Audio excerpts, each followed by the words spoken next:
Right now, someone out there with half your talent is winning because they refuse to quit. And if you're thinking about giving up, this speech isn't a pep talk, it's a wake-up call. What if I told you your breakthrough lies on the other side of this moment, the moment you feel like quitting? Stay with me. You're tired, you're frustrated, you're wondering if it's worth it, and I want you to hear me clearly. This feeling right now is not a reason to quit. It's a signal to dig deeper. Because the truth? Quitting has a voice, and it shows up exactly when you're closest to the goal. It whispers lies, tells you it's too hard, that you're not enough, that it's not worth the pain. But listen closely, because there's another voice in you too, one that doesn't scream. It whispers, keep going. And that voice, that's the voice of your future self, begging you not to give up today. What separates the successful from the unsuccessful isn't talent, money, or luck. It's the decision to keep going when quitting felt easier. Every champion was once on the verge of quitting, but they kept walking, and eventually life made way for them. Why? Because persistence wears down resistance. Your job is not to know exactly how or when. Your job is to refuse to quit. You say you're tired. I say you've just started. You say it's too hard. I say it's building you. You say you can't go on. I say that's the sign you must. You are one action away, one day away, one refusal to quit away from everything you ever wanted. So don't quit. Not today, not now, not ever. Defeat, in its rawest form, is never final. It is not a verdict, it is merely a signal, a whisper from life saying, not yet, grow more, learn deeper, fight harder. But too often we mistake this whisper for a scream and we walk away calling it the end. The truth is, no man is ever truly defeated until he chooses to stay down. It is the decision to stop that makes defeat real, not the blow itself. Temporary failure is life's most sincere form of feedback. It tests the depth of your desire, the strength of your will, and the clarity of your vision. Most people don't lose to the challenge. They lose to their own interpretation of the challenge. Consider the story of Thomas Edison, a man who faced 10,000 documented failures while inventing the electric light bulb. Most would have quit after the first 100, or even the first 1,000. But Edison refused to see those failures as defeat. He famously said, I have not failed. I've just found 10,000 ways that won't work. Think of that mindset. 10,000 unsuccessful attempts did not break him because he didn't allow the experience of defeat to become the identity of defeat. His persistence transformed failure into foundation. Had he surrendered at any point, he would have gifted his dreams to the graveyard and taken his life to darkness. Instead, because he continued, the world was changed. When defeat knocks, it doesn't come for your dream, it comes for your belief in it. If it can shake your belief, it wins. If it can cause you to hesitate, it gains ground. But if you rise, even bruised and weary, and say, I'm not finished, then defeat retreats. It loses its grip. It only conquers when you agree to stop fighting. It is in that choice, the choice to rise again, that victory begins to form. Every man or woman who ever achieved anything worthwhile has walked through the storm of defeat, soaked in disappointment, clothed in doubt, with only one thing in hand, persistence. They kept moving forward, not because they were immune to pain, but because they had made a vow. Defeat may visit, but it may not stay. Every great achievement ever born into this world, every monument that touches the sky, every invention that changed history, every fortune amassed through vision and effort began not with action, not with money, not with talent, but with desire. A burning, almost unreasonable desire. It is the starting point, the ignition switch, the invisible force that causes an ordinary person to rise beyond their circumstances just along you ever conceived. Without desire, no plan can survive hardship. Without desire, no strategy can endure the chaos of setbacks. Desire is the seed from which every tree of success grows. It must be strong enough to weather storms, deep enough to anchor in doubt, and persistent enough to stretch toward the light of realization. Desire is not a wish. A wish is passive. It leans on hope and waits. But desire, it demands, it moves, it refuses to be ignored. It does not ask, can I have this?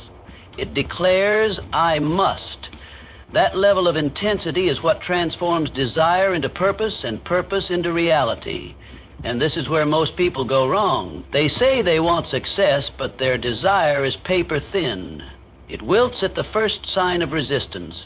Real desire, the kind that fuels extraordinary achievement, becomes an obsession. It consumes the mind, commands the body, and refuses surrender. Look at the story of a young man named Edwin C. Barnes. He had one desire: to become the business partner of Thomas Edison. Not an employee, not an intern, a partner. Now, to most, that would have sounded absurd. Barnes had no money, no influence, no connections. He didn't even know Edison personally. But his desire was so definite, so intense, that he boarded a freight train with nothing but his conviction and arrived at Edison's office, announcing boldly that he had come to go into business with him. Did Edison give him a partnership on the spot? Of course not. He was given a minor job instead. But Barnes did not flinch. He did not view this as rejection. He viewed it as entering. For years he worked faithfully, all while holding one thought in his mind like fire: I will be a partner to Edison. And then the opportunity came. When Edison developed a new invention, the Edison dictating machine, his salesmen scoffed at it. They saw no value. But Barnes saw his moment. He seized the chance to sell it, and he did so with such passion and success that Edison gave him exactly what he had always wanted: a partnership. Understand what happened here? It wasn't education or wealth or status that brought Barnes into the life he dreamed of. It was a clearly defined desire held with such unwavering intensity that the universe itself had to yield. That kind of desire bends reality. It pulls circumstances into alignment. It converts impossible into inevitable.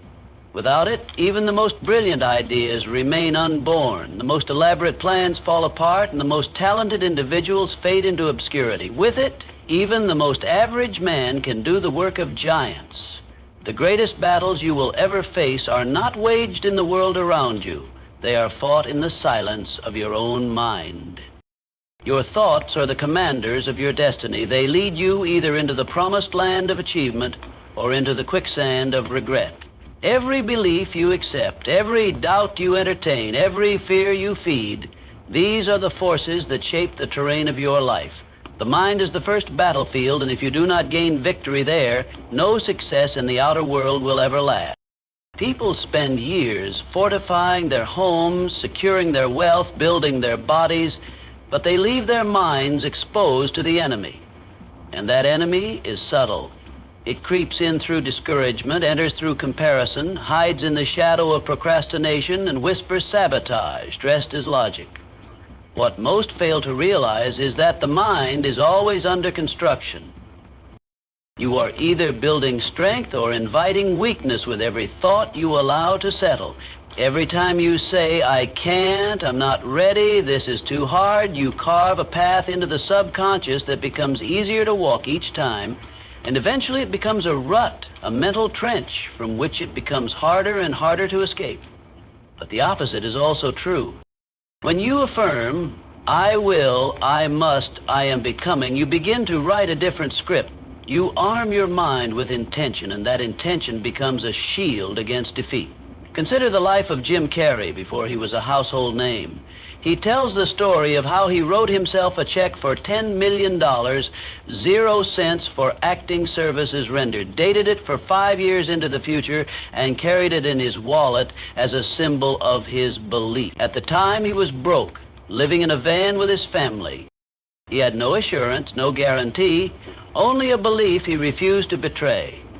Every day he visualized success. He rehearsed not just lines from scripts, but the life he would one day lead. He understood the power of the inner vision. While the world around him screamed limitation, he held firm to the version of reality he had chosen. And within those 5 years, he was paid exactly $10 million, 0 cents for his role in Dumb and Dumber, a reality birthed not on set, but in the sanctuary of his mind. That is the power of a guarded mind, a disciplined mind, a trained mind. It does not wait for proof, it creates it. The mind is a magnet. It draws in ideas, circumstances, people, and opportunities that match the dominant frequency of your thought. When polluted with fear, self-pity, and laziness, it attracts defeat in all its disguises. But when saturated with purpose, confidence, and gratitude, it becomes a fortress that even the fiercest storms cannot shake. And like any fortress, its strength depends on constant vigilance. You must monitor the gates, guard your inputs, protect your focus, question every doubt that tries to pass itself off as wisdom. Because if the enemy gains control of your mind, it never needs to fight for your future. Genius may dazzle, it may inspire awe and earn praise, but left without the companion of persistence, it becomes a candle flickering in the wind, bright for a moment, extinguished the next. Talent alone has never built empires. Intelligence, no matter how sharp, has never completed the race without endurance. Persistence is the silent power behind every lasting achievement. It does not shout. It does not seek recognition. It simply shows up. Day after day, failure after failure, storm after storm. Genius may take the first step with elegance, but it is persistence that walks every step after that when the road becomes muddy, uphill, and unclear. The world is filled with forgotten prodigies, individuals whose brilliance was unmatched, but whose will was weak. Meanwhile, it remembers and rewards those who may not have been the smartest, but who refuse to give up. There is no greater proof of this truth than the story of Colonel Harlan Sanders, the man behind Kentucky Fried Chicken. At the age of 65, most people are winding down. They see the sun setting on their ambition, not Sanders. With a recipe for fried chicken and a dream in his heart, he set out to sell his idea to restaurants across the United States. He was rejected over 1,000 times. Think about that. 1,000 closed doors, 1,000 no's, 1,000 failures that could have been used as evidence to quit.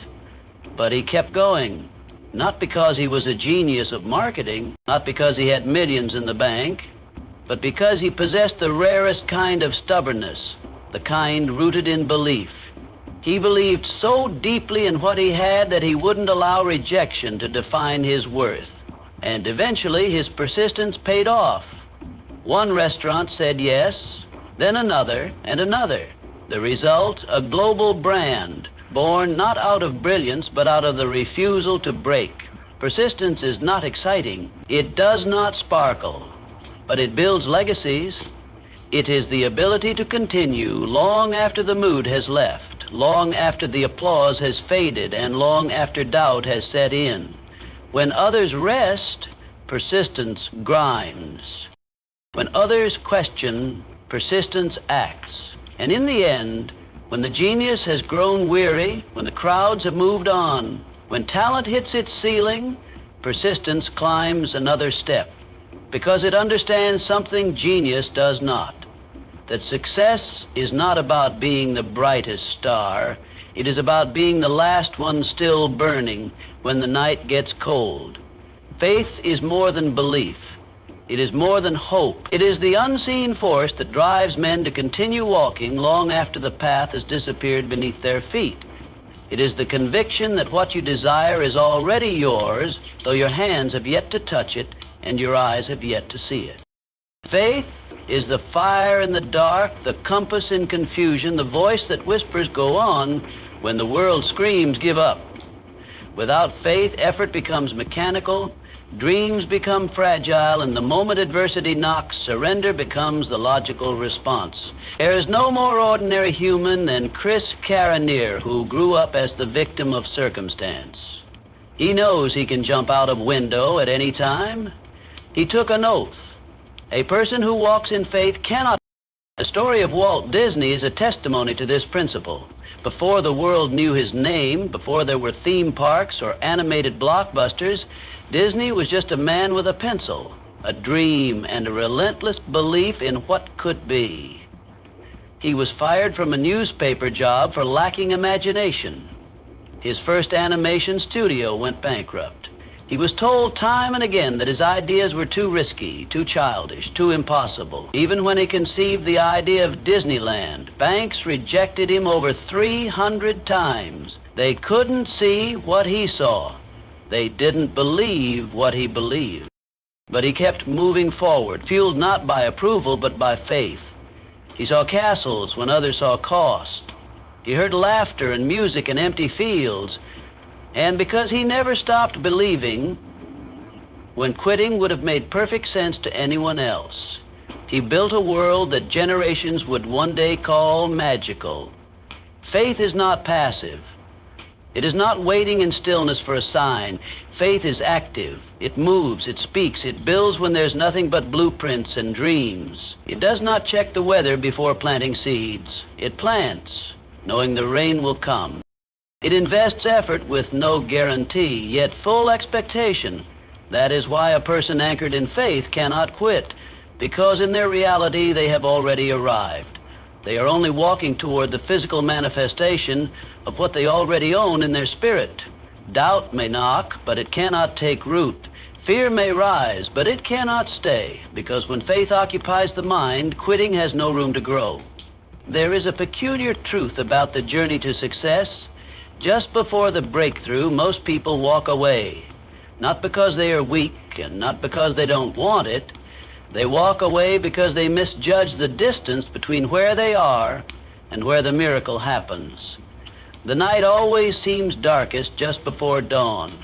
And that final stretch, the one that tests your patience, stretches your faith, and questions your sanity, is often the threshold to everything you've been working for.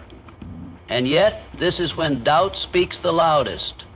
This is when exhaustion feels permanent. This is when every voice inside says, maybe it's not meant to be. But the truth is, the point where it feels hardest to keep going is often the exact moment the tide is about to turn. The problem is, you cannot see how close you are.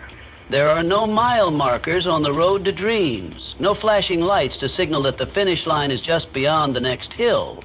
And so many turn back, unaware they were only inches from the treasure they were born to claim. Think of the story of Jack Canfield and Mark Victor Hansen, the creators of Chicken Soup for the Soul. They believed they had something special, stories that could uplift hearts, mend spirits, and spark change. But the publishing world disagreed. Their manuscript was rejected by 144 publishers. 144 separate people said, no one will buy this. Most would have stopped at 10, 20, maybe 30 rejections, but they refused to give up. Each rejection brought pain, yes, but not defeat, because they believed with every fiber of their being that they were close, that someone would say yes. And eventually someone did. That single yes turned into over 500 million copies sold around the globe. The irony? Rejection number 145 was the one that changed everything. Had they quit at 144, the world would never have known their stories, and they would have stood forever on the wrong side of a turning point they never knew was waiting. The turning point never looks like a turning point when you're standing in front of it. It looks like one more failure, one more quiet day, one more unopened email. It looks like you're still far away, still stuck, still circling the same mountain. But what you can't see, what you're not supposed to see, is that the work you've done is compounding. The energy you've given, the time you've poured in, the hours no one else saw, All of it is collecting behind an invisible wall. And sometimes all it takes is one final push, one more call, one more attempt, one more day of showing up. And that pressure, that persistence, that consistency cracks the wall wide open, but only for the one who endures just a little bit longer. The one who stays in motion even when there's no applause, no validation, no visible reward. Because every journey, no matter how long, eventually reaches its turning point. The question is never whether it exists, it's whether you'll still be standing when it arrives.